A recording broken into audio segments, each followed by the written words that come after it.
तो जैसा कि कल के वीडियो में हम लोगों ने अभी तक इलेक्ट्रिक डाइपोल और डाइपोल मोमेंट के बारे में पढ़ लिया था। तो आज इलेक्ट्रिक डाइपोल को बिहाफ बना के हम लोग कुछ एक्सप्रेशन करने वाले हैं। तो जैसे सबसे पहला आपके पास टॉपिक है field intensity on axial line of electric dipole. अब ये एक्सियल लाइन का मतलब क्या है? तो एक डाइपोल मैंने आपको कल ही बनाना सिखा दिया था कि दो इक्वल और अपोजिट चार्जेस जो होते हैं और उनके बीच का सेपरेशन क्या कहलाता है? इलेक्ट्रिक डाइपोल कहलाता है। तो ये इलेक्ट्रिक डाइपोल एक्सियली किसी पर्टिकुलर पॉइंट पर कितनी इलेक्ट्रिक फील्ड इंटेंसिटी निकालता है, इस टॉपिक में हम लोग ये निकालना चाहते हैं। तो सबसे पहले फिगर को समझ लेते हैं। रेड कलर से जो मैंने यहाँ पर बनाया ये ए बी, आपके पास एक इलेक्ट्रिक डाइपोल है जो कि 2a डिस्टेंस पर क्या हो रखा है? सेपरेट हो रखा है। इस डाइपोल से ओरिजिन से आर डिस्टेंस की दूरी पर एक पी पॉइंट रखा हुआ है। तो इस डाइपोल की वजह से इस पी पॉइंट पर कितनी फील्ड इंटेंसिटी लग रही है, इस टॉपिक में हम लोग ये निकालना चाहते हैं। ठीक है, इसके बाद अब देखिए, सबसे पहले तो मान के चलते हैं कि E1 इलेक्ट्रिक फील्ड इंटेंसिटी है पी पर due to charge minus Q1। इसका मतलब ध्यान से समझना, E1 हमारे पास इलेक्ट्रिक फील्ड इंटेंसिटी है माइनस Q चार्ज की वजह से पी पॉइंट पर कितना लग रहा होगा? तो कुलम्स लॉ हमने पढ़ा था कि E is equal to 1/4πε0 Q upon A P का स्क्वायर। अब ये टर्म कहाँ से आई है? अभी आपने इलेक्ट्रिक फील्ड इंटेंसिटी निकाली थी E is equal to F upon Q0। उसी चीज़ को हम लोग क्या कर रहे हैं, यहाँ पर यूज़ करें। तो 1/4πε0 Q कहाँ से आया? Q ये रहा माइनस का साइन, और इसके साथ का दूसरा चार्ज आप पूछोगे कहाँ गया, तो उसकी वैल्यू मैंने आपको बता रखी है 1 होती है। तो माइनस Q इंटू 1 कितना देगा? माइनस का Q। लेकिन Q के आप मैग्नीट्यूड फॉर्म में ले रहे हो, इसलिए माइनस साइन लगाने की यहाँ पर ज़रूरत नहीं है। और इनके बीच का डिस्टेंस कितना? ए पी स्क्वायर, ए से लेके पी तक का डिस्टेंस। अब एक चीज़ यहाँ पर ध्यान रखनी पड़ेगी, पूरा डिस्टेंस तो कितना है? 2a। तो ये पोर्शन भी a और ये पोर्शन भी क्या कहलाएगा? a कहलाएगा। तो a से लेके p तक की वैल्यू कितनी कहलाएगी? ओरिजिन से तो डिस्टेंस कितना है? r।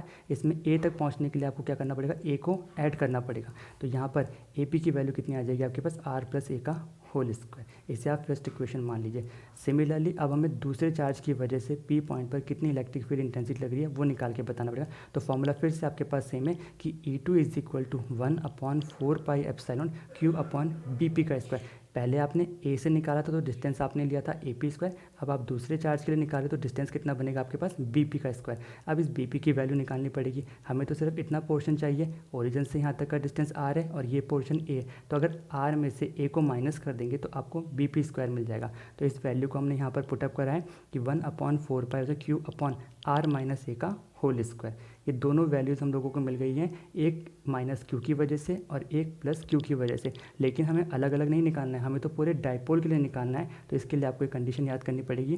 अब आप अगर ध्यान से देखेंगे तो इलेक्ट्रिक फील्ड की मैंने कुछ एरोज़ बना रखे हैं यहाँ पर। तो इस एरो का मतलब ये डायरेक्शन आपको दिखा रहा है। E1 किसकी वजह से था? आपका माइनस चार्ज Q की वजह से। तो ये आपका नेगेटिव चार्ज है और टेस्ट चार्ज कैसा होता है? पॉजिटिव। तो नेगेटिव और पॉजिटिव के बीच में क्या होगा? अट्रैक्शन, इसलिए इलेक्ट्रिक फील्ड इस तरफ जा रही है, लेफ्ट टू द डाइपोल। ठीक है, और E2 आपकी किसकी वजह से है? पॉजिटिव चार्ज की वजह से। तो ये पॉजिटिव और ये पॉजिटिव क्या कर रहा है? रिपेल कर रहा है, इसलिए E2 की डायरेक्शन किधर है? राइट में। और जो इलेक्ट्रिक फील्ड है E1 और E2 ये आप देखिए कोलिनियर। कोलिनियर का मतलब तो आपको पता ही होगा, जो एक सिंपल एक स्ट्रेट लाइन में होती है, एक ही सिंगल लाइन पर होते हैं। लेकिन यहाँ पर आपको पता होना चाहिए E2 की वैल्यू किससे बड़ी है? E1 से बड़ी है। ठीक है, तो E2 की वैल्यू क्योंकि E1 से बड़ी है, इसलिए इस बार हम नेट इलेक्ट्रिक फील्ड निकालने के लिए E2 में से E1 को क्या कर देंगे? माइनस कर देंगे। E2 को E1 में माइनस करने का मतलब है कि सेकंड इक्वेशन में से फर्स्ट इक्वेशन को क्या कर दीजिए? माइनस कर दीजिए। वैल्यूज़ आपके सामने, वैल्यूज़ पुटअप करते हैं।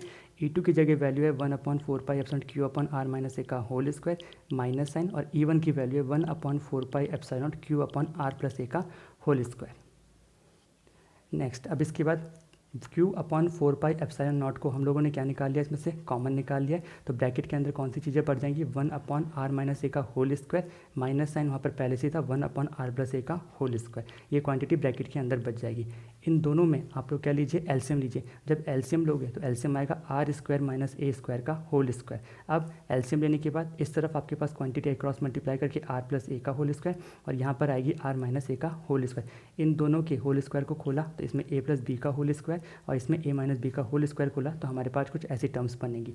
तो माइनस साइन जब आप ब्रैकेट के बाहर खोलोगे तो देखोगे कि आर स्क्वायर से आर स्क्वायर और ए स्क्वायर से ए स्क्वायर क्या हो जाएगा? कैंसिल हो जाएगा। और 2AR plus 2AR next step में हमें कितना देगा? 4AR, और डिनोमिनेटर में चल ही रहा है R square minus A square का होल स्क्वायर।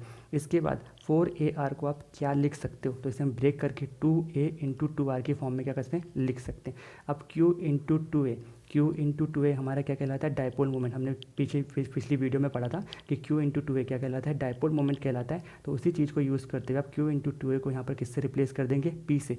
2R वैसे ही रहेगा और पूरी क्वांटिटी आपके पास आ जाएगी। तो जो ये एक्सप्रेशन आपके पास बन के आया है, इसे हम लोग किस नाम से जानते हैं, इलेक्ट्रिक फील्ड इंटेंसिटी। किसकी वजह से, एक्सियल लाइन की वजह से। इसके बाद इस पे हमारे कुछ स्पेशल केसेस भी हैं। अब वो स्पेशल केस क्या है, उन्होंने कहा जो 2a है वो बहुत ही ज़्यादा छोटा हो जाए किससे, r के रिस्पेक्ट में। तो इस एक्सप्रेशन में r की जगह मतलब r क्या हो जाएगा, बहुत बड़ा हो जाएगा एज़ कम्पेयर टू ए। तो इस एक्सप्रेशन में से आप किसको नेगलेक्ट कर दीजिए, a को। तो जब a को नेगलेक्ट कर दिया तो a स्क्वायर तो पूरा कितना हो जाएगा, 0। अब कितना बचा, r स्क्वायर की पावर स्क्वायर, वो कितना बनेगा आपके पास, r की पावर 4। और एक r से एक r जब आप कैंसिल कर देंगे तो फाइनल एक्सप्रेशन आपके पास निकल के आएगा E is equal to 2p upon 4 pi epsilon naught r cube. तो ये electric field intensity at axial line पर क्या निकल के आया है, एक स्पेशल केस निकल के आया है। तो इस एक्सप्रेशन को आप एक दो बार प्रैक्टिस कीजिए और अगर नहीं आए समझ में तो दोबारा से पूछिए, हम नेक्स्ट वीडियो में से दोबारा से रिवाइज करके देखेंगे।